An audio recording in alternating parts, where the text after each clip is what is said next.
நான் இன்னைக்கு ஃபஜர் தொழுகையின் சிறப்புகளை பற்றி பேச வந்துள்ளேன். நம்முடைய ஒவ்வொரு நாளையும் பொறுப்பேற்று தொடங்கி வைக்கிறது ஃபஜர் தொழுகை.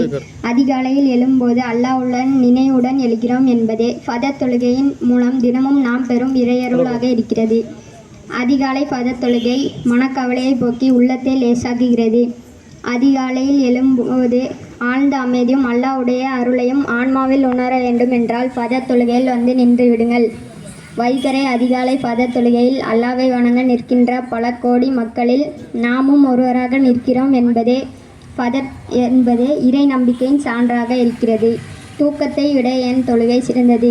தூக்கத்தில் இறை விசுவாசிகளும் இறை மறுப்பாளர்களும் பங்கு கொள்கின்றனர். அதாவது இருவரும் தூங்குகிறார்கள். ஆனால் தொழுகையை இறை விசுவாசிகள் மட்டும்தான் நிறைவேற்றுவார்கள். இதன் காரணமாகவே அழைப்பாளர்கள் உங்களை அழைக்கிறார். அஸ்ஸலாத்து ஹைரும் மினன் நௌம். தூக்கத்தை விட தொழுகை மேலானது. தூக்கத்தை விட ஏன் தொழுகை சிறந்தது? தூக்கம் என்பது உடலுக்கு ஆறுதல், தொழுகை என்பது ஆன்மாவிற்கு ஆறுதல். தூக்கத்தை விட ஏன் தொழுகை சிறந்தது? தூக்கம் என்பது ஆன்மாவிற்கு பதிலளிப்பது, தொழுகை என்பது அல்லாஹ்விற்கு பதிலளிப்பது.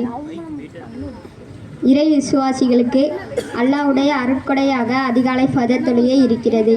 தூங்கி எழுந்து எவ்வாறு உடலை சுத்தப்படுத்த நினைக்கிறோம், அதற்கு முன் ஃபஜர் தொழுது ஆன்மாவை சுத்தப்படுத்த வேண்டும். அதிகாலை ஃபஜர் தொழுகையில் உள்ளடங்கியதுதான் 5 நேர தொழுகை என்பதை என்னைக்கு ஒரு மனிதன் உணர்கிறானோ அன்றைக்கு தான் தொழுகை நேரம் குறித்த கடமை என்ற அல்லாஹ்வுடைய வார்த்தையை உண்மைப்படுத்துவான். அஸ்ஸலாமு அலைக்கும். அடுத்து